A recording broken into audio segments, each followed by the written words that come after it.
Nešto o knjizi Mirisni kodovi esencijalnih ulja. Svako esencijalno ulje nosi jedinstven informacijski kod, skup kemijskih molekula, bioloških frekvencija i energetskih valova koji djeluju kao cjelovita poruka živog sustava. Kada udišemo miris, signal ulazi izravno u limbički sustav mozga, središte emocija, pamćenja i autonomnih funkcija.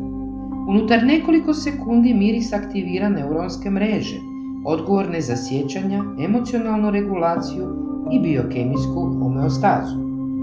No mirisni kod nije samo biološka stimulacija, on je integrativni jezik između stanice i svijesti.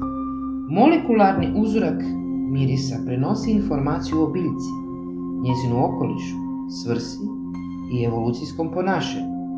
Kada ta informacija dođe u kontakt s našim živčanim i endokrinim sustavom, nastaje rezonancija koja vraća organizam u prirodnu ravnotežu.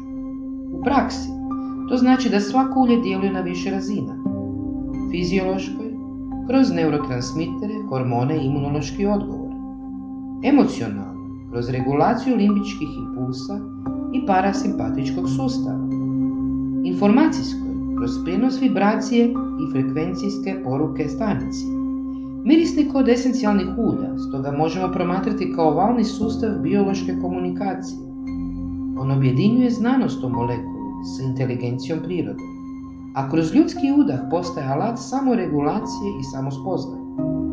Svaki miris je živa formula, dijalog između biljke i čovjeka, između kemije i svijesti, između daha i evolucije.